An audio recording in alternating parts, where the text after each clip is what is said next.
Det er torsdag den 21. februar 2013. Vi er på Bredekærgård, hvor vi i dag har besøg af John Sørensen. John, tak for, at du vil komme og fortælle om dine mange år i Ishøj. Du er jo nærmest en del af Ishøj, men du er ikke født i Ishøj. Hvor kommer du fra? Hvor er du født? Ja, altså hele familien stammer jo altid fra Ishøj. Det har den ikke gjort i. Jeg er nu med 4. generation, jo. Men lige de første år? Lige i det øjeblik, jeg blev født, der boede de ude ved Hundi Strand. Aha. Ja, så jeg er født derude. Ja. Men der var jo kun lige et par år eller sådan noget. Ja. Hvornår blev du født? Jeg er født i 41. Du er født i 41? 8. 41. Ja. Så du er 72 år? Ja. Ja. Inden vi går videre, fortæl lidt om dine forældre, din far. Min far er murersvend. Ja. Eller var murersvend. Ja. Og min mor, hun var det, man kalder hjemmegående husmor, vel, og så arbejdede hun jo hos gartnerne rundt omkring i byen. Ja. Hun var jo med alle sammen sådan i perioder, efter hvad de havde.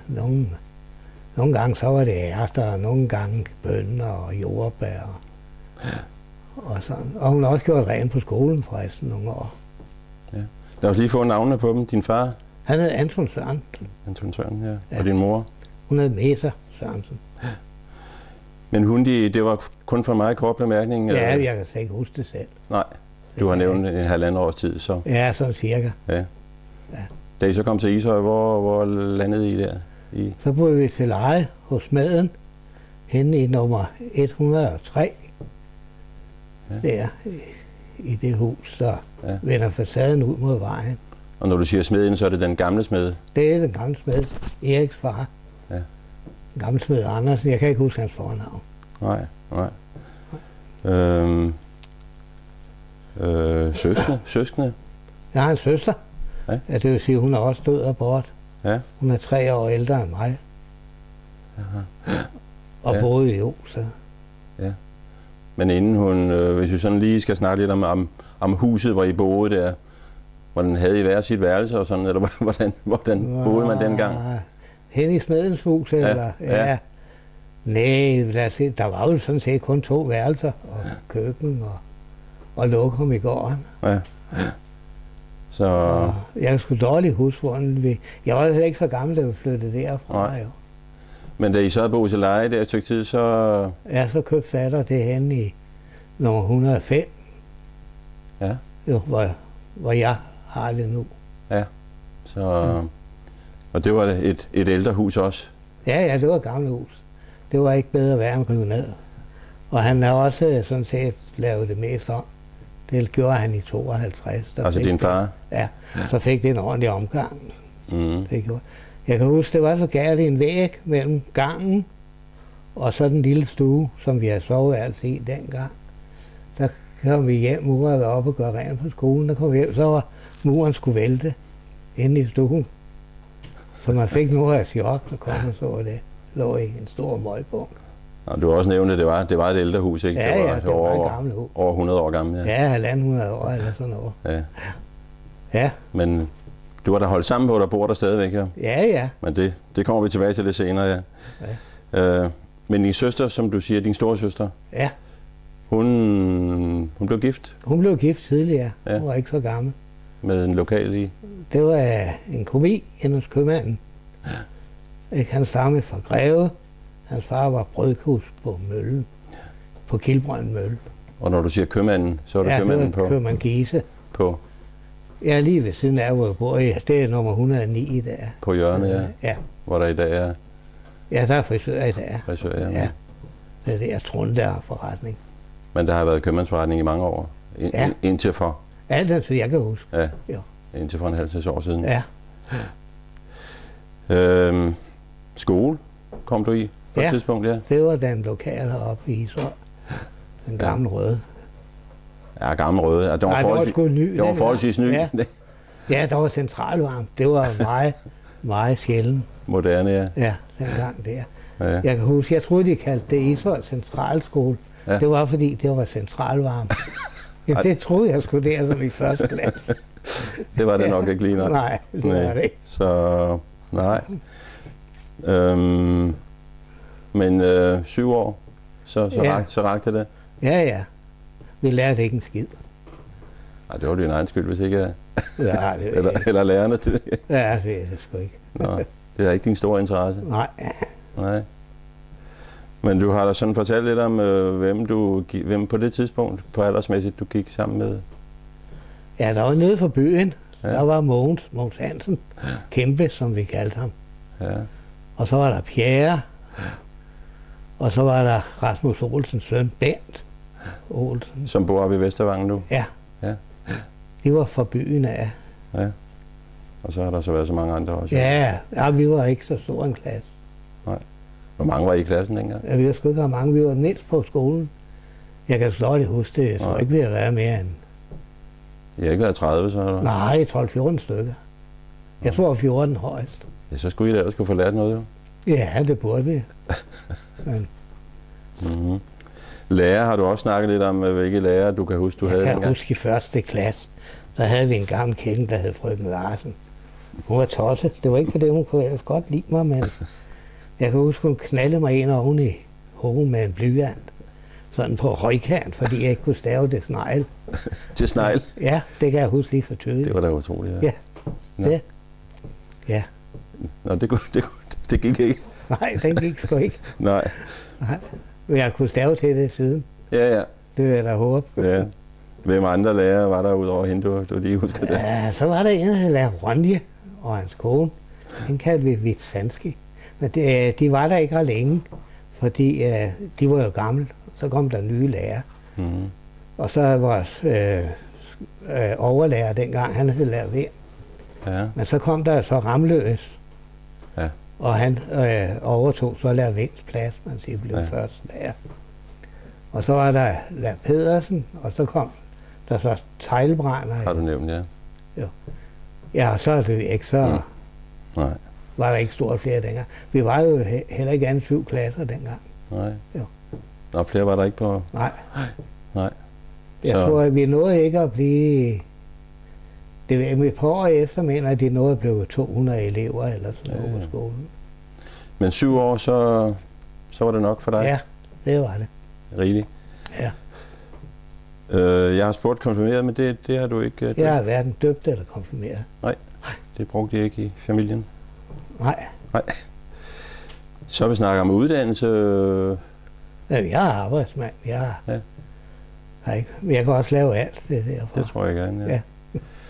Men du blev ikke sådan fra dine forældre, der opfordrede, eller havde lyst til? Jo, jeg blev op, men det ved jeg ikke. Jeg kom op som opbror, han havde en cykelforretning i Torstrup. Ja. Så var jeg deroppe en 2-3 år. Men sådan som din far med uger, eller mekanik, eller noget andet? Nej, det skulle jeg også have været, men det blev aldrig til noget. Det blev ikke til noget? Ja. Nej. Og så skulle man også lære, de tjente jo ingen penge dengang. Nej. Jeg tror sgu ikke, de fik en 14 kroner om ugen. Og jeg fik vel det dobbelte. Eller sådan og hos din morbror så i? Ja, jeg kan ikke lige huske det, men det var det omkring. I en cykelforretning, han havde det? Hvor lå den inde? Den startede op på Parkvej, og så flyttede jeg ned til Køgevej nummer 100. Og var det en del år. Ja. Og det var det indtil han så holdt op, jo. Ja.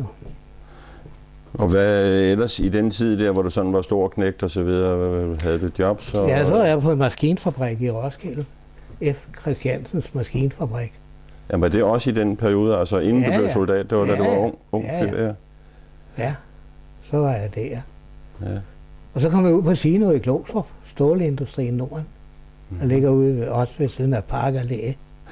Er ikke det, den hedder? Jo, det tror jeg nok. Men også lokalt, altså havde du noget i Ishøj Landsby med nogen at gøre der? Ja, jeg rendte jo altid ind hos Marius. Det har jeg gjort lige fra. Jeg lige siden han startede som vognmand. Den lokale vognmand? Ja, jeg var altid med ham. Det var aldrig snart, jeg er fri eller på et eller andet sådan. Det var sådan set med anden hjem næsten. Han kørte for kommunen og andre ting også? Ja, han kørte i starten, der kørte han meget for bønderne og for mejeriet. Ja. Dengang der var mange bønder, de havde jo kreaturer, dengang de fik mask. fra Carlsberg og Kongens Bryghus. Og så kørte han sådan noget? Ja, det gjorde han. Og samlede måske også mælk fra gårdene? Eller? Ja, han kørte rundt og samlede mælkejunger ind om morgenen tidligt. Og så, når han var færdig med det, så havde han så alle de andre gøremål, jo ikke? Ikke grus og sten og hvad fanden han kørte. Men soldat, har du nævnt? Ja, jeg blev indkaldt 2. maj 60 i Næstved. Ja. Som gardehusar? Ja. Det gjorde jeg. Og der har du så været en det var 16 måneder. 16 måneder dengang, ja. Det var det. Da det så var overstået, så kom du tilbage til... Så var jeg lidt fra kommunen. Jeg var der nok det meste af 3 år eller sådan noget. Det var i Geos tid. Boede stadigvæk hjemme hos dine forældre, så ikke? Ja. Havde du værelse, eller hvordan boede I sådan? Altså dengang, der havde jeg værelse ovenpå. Ja. Ja. Senere, der boede jeg sådan set i sådan et skur ude i haven. Jeg byggede sådan ligesom et løsthus. Altså. Og det er det, der ligger der stadigvæk, ikke? Ja, det er lavet om til carport nu. Aha. Ja, men det lå der. Ja. Sådan vejholder Georg Jensen, fortæl lidt om, hvordan du husker, hvordan Georg Jensen, var han sådan familiemæssigt? Hvem var han gift med, og hvilke børn? Og... Ja, Georg, han var gift med en, der hed Karen. Karen Petrea, hun fik kræft og døde tidligt. De havde 2 børn. Ja. Ulla og Inge hed den anden. Aha. Ikke? De er altså også døde bort nu. Ja. Det er det. Og Georg, jamen jeg kan godt huske Georg Jensen jo, men... Ulla, den ældste datter, hun er farmor til Rasmus nede fra Toftegård. Ja, altså Birgittas knægt, ja. Ja. Det er hun. Ulla og hendes mand, han hed... Frede. Frede, ja. Ja. Georg Jensen, han kom hos dine forældre sådan? Ja, det gjorde han.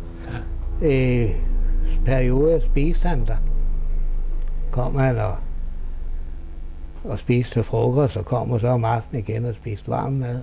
Var det efter, han var blevet alene? Eller? Det var efter, han var blevet alene. Ja, men vi kom meget sammen med ham. Ja. Det gjorde vi. Og han boede dengang, hvor han... Ja, han flyttede jo så, altså de boede først op ved Gevsvængen. Ja. Det er også derfor, det hedder, at det blev opkaldt efter ham. Så flyttede han ned og boede i det røde hus, lige efter Toftegård. Det gjorde det udstykket for Toftegården. Og så lige hvor man kom ind i landsbyen? Ja, det var en, der hed Ville Larsen, der havde gården dengang. Ja, det kan jeg godt. Og en søn, ikke? Ja, Hans. Ja. På vejholdet, hvem er sådan af navnen du... For jeg kan også huske nogle af dem. Hvem husker du sådan? Der var Richard og Viggo. Og så var der en, der hed Svend Hansen. Og så var der Svend Rasmussen. Som var bror til... Han var bror til Johan, der var oppe på kommunekontoret. Ja. Du har også nævnt, altså med Marius, at han kørte også, dagrenovation og skrald. Jamen han startede skraldturen i Ishøj. Det var hans eget, det var inden kommunen blandede sig ind i det. Ja. Og dengang, der kostede det 1 krone per gang. Det kostede 13 kroner kvartalet for at få tømt skrald. Ja. Og det var et knokkelarbejde, for det var gammel røgen spanden. Og om vinteren, så var låget ikke på, og så var de frossen, så man bare det halve med ind igen. Ja. Det var sænkspanden dengang? Ja, det var det. Det var noget grusom lort. Og op på skuldrene, eller hvordan man nu gjorde? Ja, så op for sådan en lastbil. Der var højt. Jeg er ikke ret stor jo, så der var højt af helvede til. Men det var et tav. Ja, men alligevel et knokkelarbejde. Ja, det var. Det var alt dengang. Du har jo også nævnt, hvor I sådan kørte det hen dengang. Ja, det blev kørt. I starten blev op ved Klovtofte, vejen ud af mod Sengeløs. Der lå en losplads derude af på højre hånd. Og senere kom det ned i Trankild Mose. Ja. Det kan jeg da huske. Blev fyldt op, ja. Ja, der var ikke så meget sarte ting dengang. Nej. Kirkegården har du også nævnt, at du også hjalp. Ja, jeg rendte klokkerne derop. Og jeg har skrevet Marius, hedder han. Ja, han hed Marius Hansen. Ja. Ja, der var en klokker, han kunne klare det hele. Og han var sådan set jo om vinteren ikke engang fuldtidsansat. Der var der nogle dage, hvor han kunne køre til kontrol. Aha. Ja. Og i dag, der er det ved kraften snart 5-6 stykker. Ja. Og klokkerne ringer jo automatisk nærmest. Ja, det ringer automatisk. Dengang skulle han op og hive snoren. Jeg havde været op en gang til jul. Der var en, der havde lovet at hjælpe mig, der var sket et uheld. Han var blevet fuld. Det var dengang elefantpejerne kom frem. Og så var jeg på skraldetur den dag med Marius. Og så kom vi op hos klokkerne. Og han manglede så en til at kime der til jul om eftermiddagen der. Så jeg måtte gå op og kime der. Det havde jeg aldrig prøvet før. Så jeg sad på sådan et bræt imellem et par bjælker deroppe, og så en hammer i hver hånd. Du havde jo høreværn på. Det kan jeg sgu ikke engang huske. Det har du nok ikke haft. Nej, det tror jeg ikke, man brugte dengang. Jamen, han var graver og det hele. Ja, det gjorde. Ja, så hans kone gjorde rent i kirken. Ja. Men vi vender tilbage til byen, men i omkring 1965, der flytter du. Jeg flyttede i Osted. Ja. Og der er jeg boet vel 18-19 år eller sådan noget. Ja. Cirka. Hvorfor Osted? Ja, det var jo også lidt, fordi min søsters svoger boede der. Nå, så der var det familie. Så boede jeg til leje hos en folkepensionist. Ja. Og kom til at arbejde for en nystartet murermester dernede.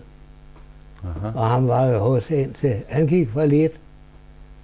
Og så, da han gik for lidt, så arbejdede jeg sammen med ham, og så en af svendene, der var der dengang, så tog vi sådan rundt og arbejdede for alt muligt. Andre murermester. Brolægger har du da også, men det var måske ikke dernede, at du... Nej, det var efter, jeg var flyttet tilbage til Ishøj. Okay. Ja. Der var jeg en halv snesår. Ja. Jamen, inden vi går videre, synes jeg måske også, vi skal snakke lidt mere om din familie i Ishøj. Hvis vi går tilbage til, jeg har skrevet din farmor. Ja. Fortæl lidt om hende, og hvor hun boede. Og... Ja, hun hed så Sofie Sørensen, og boede nede på Mærlegårdsvej, lige over fra, der var Nørregårds. Det var en, der hed Gromater, der havde det dengang. Altså, det er Nørregårds jo. Nå, altså Nørregård overtog det efter? Ja, efter en Gromater. En, der hed Johannes Gromater, der flyttede til Tostrup, og han købte det der, hvor Opel ligger op ved Husmandsvej. Ja, vel, ja. Det gjorde det. Og så overtog Nørregård det så? Ja, så kom han. Og så min farmor boede lige over for det. Ja. Hun har været i sognerådet. Ja, det har du nævnt, ja. Ja, hun er jo den første kvinde i sognerådet, mener jeg, har i Ishøj. For socialdemokrat? Hun var socialdemokrat. Ja. Og ja, det var min farfar også jo. Ja. Du har også nævnt en sygekassedame, var hun også ja, på det? Ja, de passede også sygekasse, eller havde det. Så kom folk ned og betalte sygekasse dengang. I gamle dage? Ja. Det var... Og de har også kommet og betalt sygekasse hos klokkerens kone der, Sofie Hansen. Aha. Ikke? Og så senere fik vel Viola Gromater det. Ja. Og det var med mærker og på gammeldags manér dengang? Ja, det kan jeg huske. De havde sådan en stor stempel, og så kom man der og betalte. Ikke? Det var gerne også unger, der blev sendt ud med sådan noget. Ja. Eller op med det og skulle betale. Ja. Det var din farmor, din farfar, det var så? Det var Anton Sørensen, hed han, ligesom min far. Ja. Jeg kan jo sådan huske ham fra hans gamle dage, som man siger. Han var kommunesekretær. Ja, det var dengang, der kunne min farfar og sognerådsformanden, og så kom Johannes, så de kunne ordne hele kommunen. Ja, der var ikke så meget pjat. Men inden han blev kommunesekretær, der var han også, har du nævnt? Ja, han kom jo til byen, fordi han var magerist. Han kom op på mejeriet og var der. Så det var, da han var ældre, han så blev kommunesekretær? Ja, det var de sidste år der. Ja. Det jeg kan huske, for jeg kan ikke huske, at han har været på mejeriet. Nej. Og han har jo så også været nogle år inde på Søjkagen, for han var også noget farmaceut. Mm-hmm. Ja. Og han har så været forgængeren for Viggo Hansen, som vi kan huske mange af os jo ikke. Ja. Han afløste ham. Og det foregik jo op på det gamle kommunekontor. Det var det gamle Eller den gamle skole var det jo, foran kirken. Ja, det var det. Ja. Hvis vi går lidt længere tilbage, du har nævnt din oldefar også. Ja. Mads Gumauer. Ja. De boede nede på Hjørne. Ja, der var Marius boede i sin tid, og Svend Åge. Og Gitte. Ja. De boede der har han skummerværksted op på første salen. Ja. Jeg har set et sted, at han har bygget det til med huset. Jeg ved ikke, om det er rigtigt, men... det er jeg også. Du ikke? Nej, jeg kan ikke huske det. Men jeg ved, det her med farmors og farfars. Ja. Det byggede han, da de blev gift, så de fik det. Nå, men han var skummager, eller havde det op på første sal så? Ja, der er han så værksted der. Ja. Det var dengang, at skummagerne, de var nok lige så meget smugkrog, tror jeg. Det har jeg da hørt historier om. Jamen, der var flere skummager i byen jo, ikke? Nej, ikke samtidig jo. Nå, ikke samtidig? Nej. Nå, det var senere, eller? Ja. Aha.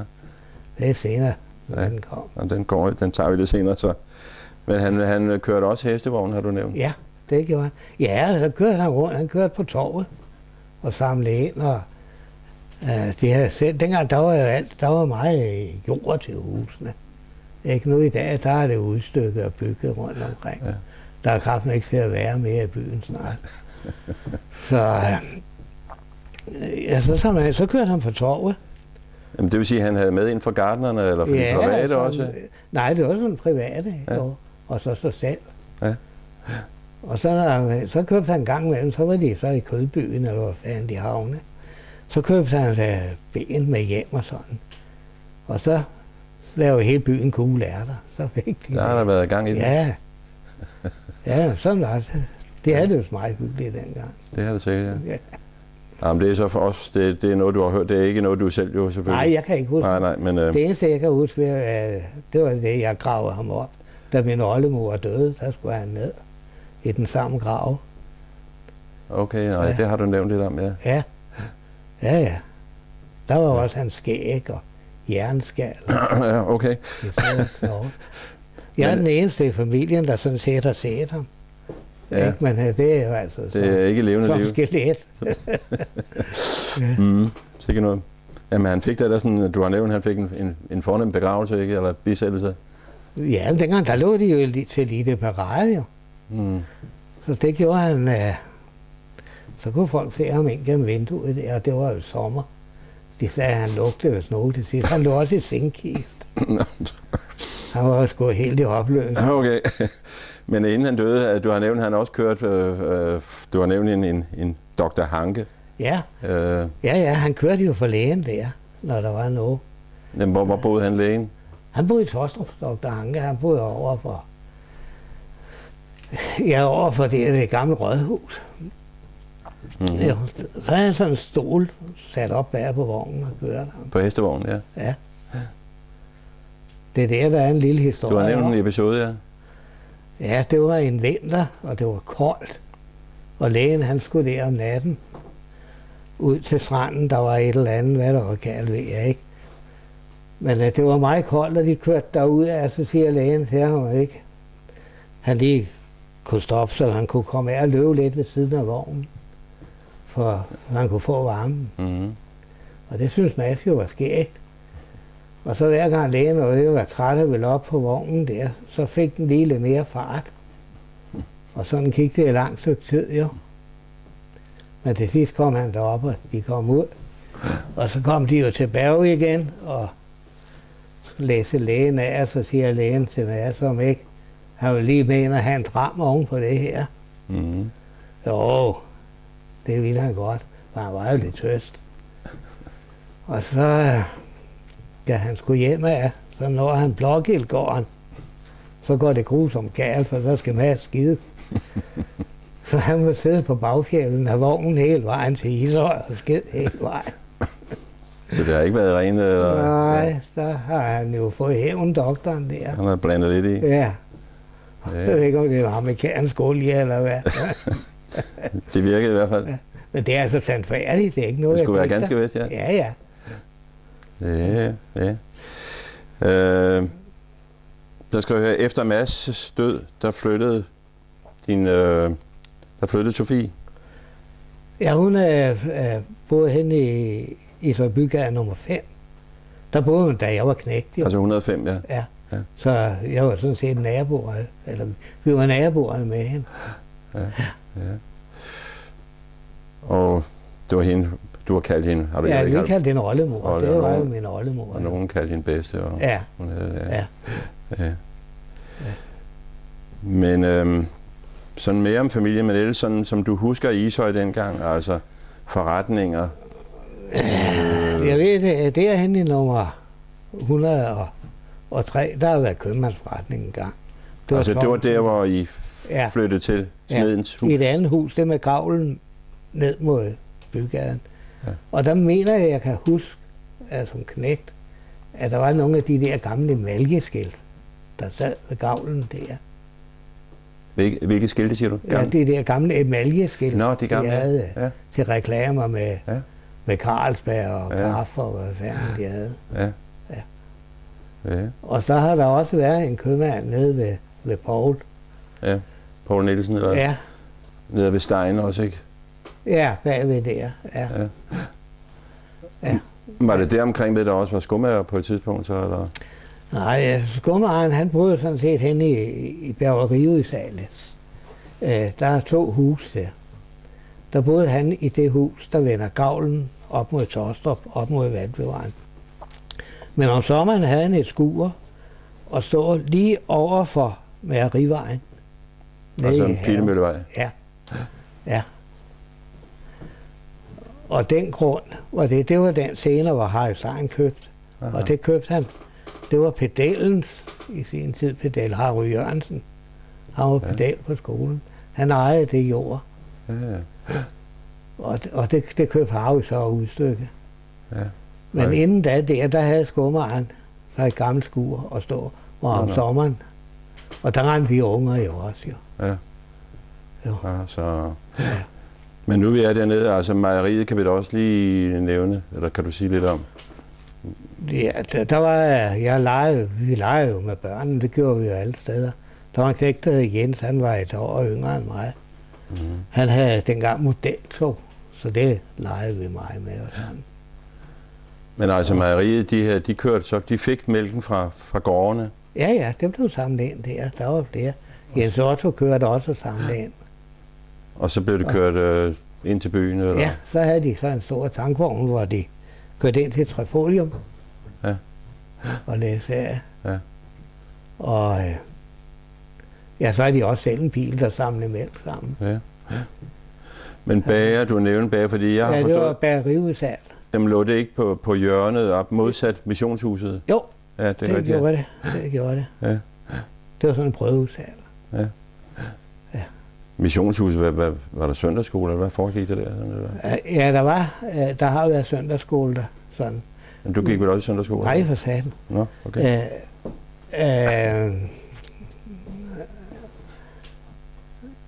Men de holdt jo nogle missionsmøder der, da jeg var knægt. Nu er der ikke noget mere. Nej. Nej. Der er også sådan, kukkeren har også, det er også sådan et ord, man hører i landsbyen.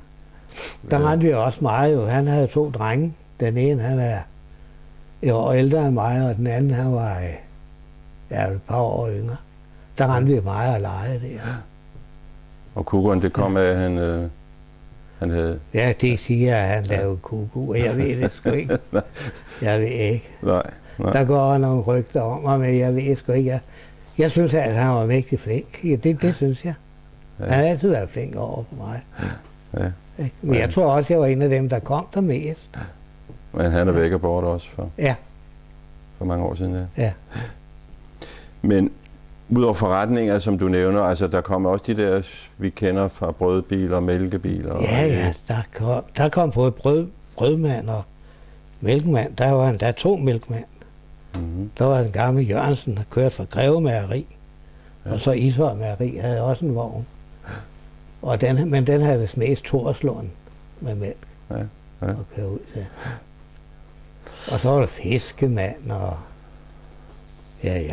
jeg slagter 2 slagter. Slagter Rivesalg, og så var der slagter Krav fra Høje Torstrup. Så der har været kom også, betjening, ja. Men smeden, fortæl lidt om, var det den gamle smed, eller du husker ikke den gamle smed, eller gør du? Jo, det gør jeg. Altså Eriks far? Ja. Husker du godt det? Ja. Så. Han havde jo smedet Erik, han overtog den jo så. Og så i mange år, Eriks far var jo så på værkstedet og gik og hjalp ham. Ja. Og så de sidste år, der var han oppe i Torslund. Det var en bror til Erik jo. Og der var han der og hjalp ham, Magnus. Ja. Men ham jeg husker sådan mest, det er så Preben, ikke? Altså sønnen så efter. Ja, og han er jo desværre død og bort. Døde for nogle år siden, ja. Det gjorde han. Ja. Ja, det er godt et år siden nu. Ja, så. Men du kender til familien, har du nævnt, at... Ja, jeg kommer ned hos søsteren en gang imellem, og hjælper hende. Hun har et par hester og sådan. Hjælper hende med at mue lidt og sådan forskellige ting. Ja, det er sådan... Ja. Vi tager under din fritid måske, hvor det fordi det gør du nu, ikke? Ja, det gør jeg nu, men nu er jeg også blevet gammel. Ja. Det er det, jeg siger, da jeg var knægt, der var så mange gamle originaler i byen. Men nu er det kraft med en selv, der har blevet det. det tønder ud i dem. Ja, det gør. Ja. Sådan lige for at få placeret også, altså Smørhaven, som i dag hedder Smørhaven, den hed noget andet tidligere, ikke? Den hed Strædet, eller har jeg set om Mathisens sti? Og, ja, det er jo sådan set en gammel kirkesti, jo. Ja. Den er jo bare forandret lidt sådan, men den fortsætter op bag Mærlegården og den vej, og den gik jo helt ud til Smågårdene og til Trankild. Og den gik så langt ud der? Ja, det var sådan, altså, jeg kan ikke huske, de er gået af den hele vejen der. Men de siger jo i gamle dage, der gik de derfra, så når de skulle i kirke. Ja. Aha. Ja. Den var gang, der ville de jo have nedlagt den, men der var den gamle Marius Klokker, han var imod, fordi at det var gammel kirkesti, og det kunne man ikke. Han vandt også sagen, og den blev ikke. Ja, for det man kan sige den i dag. Ja. Den er da meget hyggelig. Ja, du er den jo. Når man går med hunden der. Ja, hvad fanden. Jamen det jeg lige spurgte om, det var sådan gårdene i området, hvor Gamle Ishøjgård. Ja, der rendte vi jo også rundt om på gårdene jo. For foremesteren, de havde jo mange børn, så dem legede vi jo med. Ja. Hvis vi tager en ny Ishøjgård først, de navne, du kender der, husker derfra? Ja. Altså den gamle Friis. Svends far. Ja, Olov Friis. Ja. Og hans mor Kirsten. Jo, dem kendte jeg jo så godt. Og så Svend, som vi kender alle sammen. Ja, og hans brødre. Ja. Jo, Hans og Ole. Ja. Ikke at forveksle med Friis-familien nede ved stranden? Nej, det er ikke noget. Det er ikke i familien. Det er ikke i familien, nej. Gamle Ishøjgård? Ja, det var Hans Olsen. Ja. Og så Jørgen overtog den så senere. Jørgen Stilling Olsen, ja. Jeg har været med at høste deroppe en gang. Ja. Hjalp Hans Olsen en sæson. Og så høstede vi også op hos Jørgen. Det var dengang, det var med sæk for majtærsker. Og han kørte som ind i helvede. Der var en sæk i minuttet. Det var kraftedeme hårdt at tage sæk fra og binde og gøre ved. Der skulle gøres noget ved det? Ja. Det var meningen, vi skulle være 2 mand, og Bej skulle have været med. Men han blev syg. Ja. Så jeg må klare det alene. Men det gik. Ja. Men også dengang, jeg tror, altså Marius, inden han blev vognmand, var han på Ishøjgård også? Kan du huske det? Ja, han har tjent på Gamle Ishøjgård. På Gamle Ishøjgård? Ja. Det gjorde han i starten, da han kom til Ishøj. Ja. Jeg kan altså ikke huske det. Nej. For jeg kan kun huske ham som vognmand, og så at han har arbejdet på mejeriet inden. Men Svend Åge, som du nævnte, var han også på Han har været bestyrer på Ishøjgård. Altså ny Ishøjgård, ja. Efter at Svends far døde. Ja.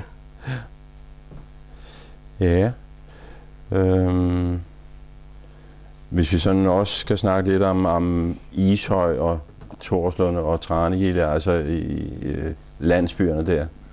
Hvor meget unge, hvor meget skole, og hvor meget kom I sådan hinanden ved? Eller? Vi kendte jo hinanden fra skolen. Men sådan set synes jeg ikke, vi legede så meget sammen. Nej.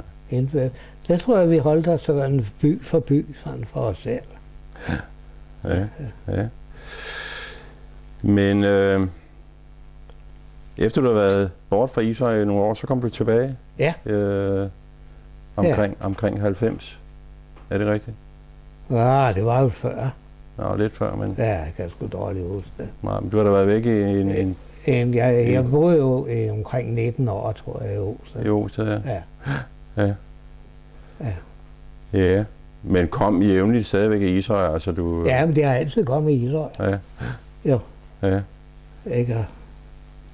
Men alligevel er der sket noget med Ishøj i den tid, du har været væk der, i de 20 år, der er forløbet? Altså fra at være... Ja, det var sådan set de 20 år, vel, alt det ude ved stranden blev lavet om og bygget. Ja. Hvor det så mere og mere flyttede og blev til en landsby, han har sagt det. Ja, det ved ikke, byen er totalt ødelagt, jo. Ja. Det var ikke ligesom i gamle dage. Nej. Men du har nævnt, altså din mor, hun kom på Torsbo plejehjem. Ja, det gjorde hun. Fik en jernblødning. Ja. Så hun kom deroppe og var i en cirka vel halvanden år, tror jeg. Inden hun døde, så ja. Ja. Og det var det, du traf?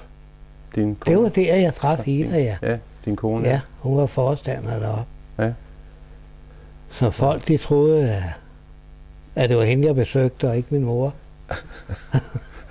Det var det måske også en gang imellem. Nej, det var sådan set først, da hun døde. Ja. Så der fik jeg Ida til at ordne alt det forskellige, der skulle ordnes med begravelse og hvad fanden. Ja. Det ordnede hun for mig. Og så blev vi så gode venner. Ja. Og så blev I... Ja. I blev gift så? Ja, vi har været gift i 21 år nu. I blev gift i 91? Ja. Du har nævnt også, at det var Per Madsen der? Ja, jeg har et billede derinde med det. Nå, det kigger vi på lidt senere. Ja. Det var lidt sent så, altså du har været Ja, det var jeg. Jeg skulle heller aldrig tro, at jeg blev gift, men det gjorde jeg. Det blev du så, ja. Men det er fordi, der var også nogle år, der drak jeg af helvede. Så der var ingen, der kunne holde mig ud. Nej, men det sluttede så, eller? Det sluttede så. Hun sagde sgu punktum for det. Hun ødelagde det, ja. Ja, hun er ben i næsen, som man siger. Ja. Så det har du...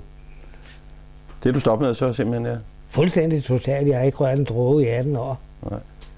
Nej, jeg måtte i behandling inde på Frederiksberg. Ja. Og det virkede. Det virker, ja. Men man skal også selv vilje jo ikke. Ja, ellers så går den sgu ikke. Nej, folk der ikke ved, der er ikke noget godt. Nej. Så, nej.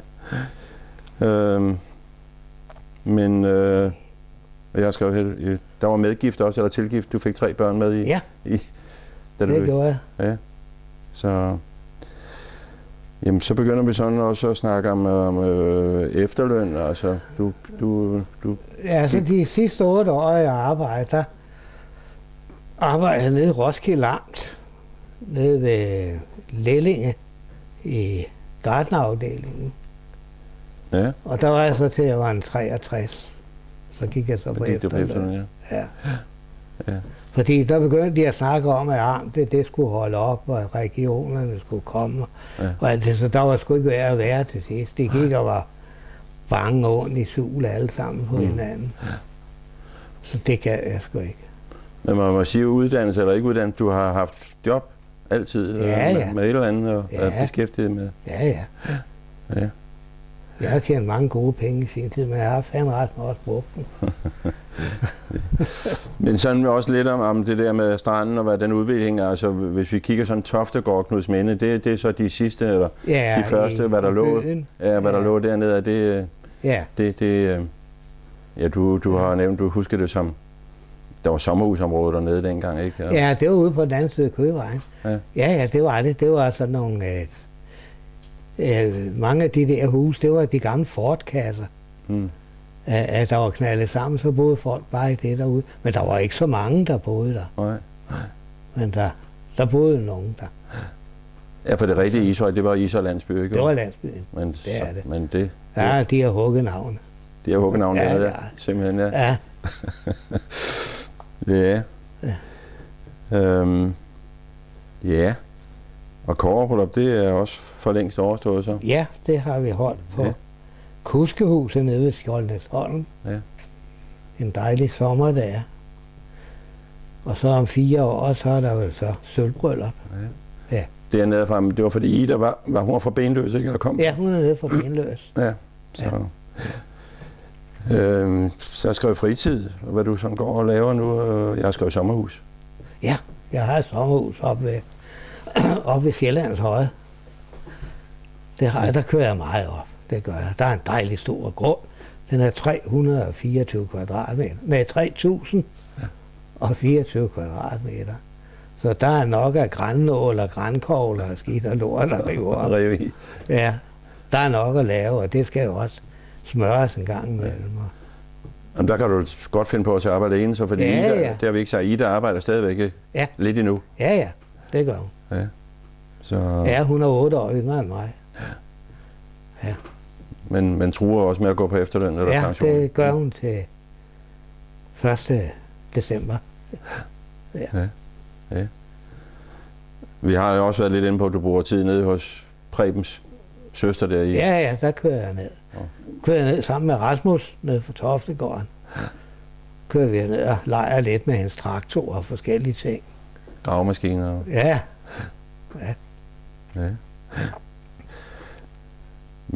Men ferie og rejse sådan i udlandet, det er ikke lige det, der har stået... det er det sgu ikke. Øverst? Det er det. Jamen, jeg har sådan set aldrig været på ferie. Jeg har været på Bornholm en gang. Så har jeg været i Sverige en eneste gang. Ja, det har du nævnt, ja. Og skal heller ikke mere. Nej, kraftedeme nej. Og de har lokket mig derop, og nej, så vil kartofler, de skrællede dem sgu ikke engang. Nej, det har du. Nej. Men der findes jo mange gode tilbud her i kommunen, og det bruger du heller ikke så meget. Jeg tænker svømmehal og... Nej. Jeg har været med på de gamle udflugt en eneste gang. Gud fader, det var mig vel. Der var kun helt lukket, og var væk, vi var 200-300 mennesker. Eller 200, jeg ved sgu ikke, hvor mange vi var. Nej, det er ikke lige... Nej, det er det ikke. Nej, så... Politik har det heller ikke. Altså, du nævner jo hende, var det din oldemor eller farmor? Der, ja, min farmor, det er. Der var i sognerådet, men ellers er det ikke noget... Nej, det er ikke noget, jeg beskæftiger mig med. Nej, så... Og sådan helbredsmæssigt, jamen... Jo, jeg har lidt højt blodtryk. Ja. Og så, men det er hele familien. Det er der så mange, der har jo. Ja. Og så, nej. Så det er... Så er det lidt småskavanker, arme og ben, man kan jo godt mærke det. Ja. Det er sådan noget, du kender. Ja, efterhånden. Det er så i landsbyen, du kender mange, ikke? Men... Jeg kender sgu ikke så mange mere, sådan set. Nej. Ja. Men, kun sådan lige dem, der bor rundt omkring. Ja. Men der er også mange af os, eller dem fra landsbyen, der kender dig i hvert fald jo. Jeg tror, der er flere, der kender mig, end jeg kender. For du slider på fortoget samtidig også? Ja, det gør jeg. Det gør du? Ja. Jeg kan sådan set se, når folk drejer om hjørne, de har siddet og vædet inde i bilen. Er han der, eller er han der ikke? Ja, man kan sådan se det på deres skrigen. Han var der i dag? Ja. Ja. Og de fleste, eller mange, kender dig så som Lille John, ikke? Det har vi ikke. Ja. Og det er ikke noget skældsord, men... Nej, det er... Det siger folk. Det gør sgu ikke. Jamen, det er fordi, du er lille, eller det er fordi, der er flere John, det ved jeg ikke. Men, begge dele, vel. Ja, for der er en John med også jo i... Jamen, han hedder John. Han er dobbelt. Så det er fordi, der er... Jeg ved ikke, om det er derfor. Nej. Så... Jamen, John, er der noget, vi sådan... Ja, der er sikkert meget endnu, men er der noget, der er smuttet for os undervejs? Det ved jeg sgu ikke. Det er der nok, jo. Der er sikkert mange gode historier fra den gang. Så... Der er jo sket meget i tiden. Ja. Det er også det, hvad kan man lige huske, og hvad kan man ikke huske. Jeg er jo så en af de nye, hvis jeg skal tale dem over i Merlegårdsparken, og det er jo, det er jo så også der med til at ødelægge landsbyen, kan jeg sige. Vil du sige måske? Ja, det skulle sgu aldrig have været bygget. Nej. Men sådan er det jo. Ja. Jamen, John, jeg tror, at tiden er ved at være til, at vi skal sige tak for, at du har ville komme og fortælle en god historie, en spændende historie. Tak for, at du ville komme. Yep. Tak skal du have, John.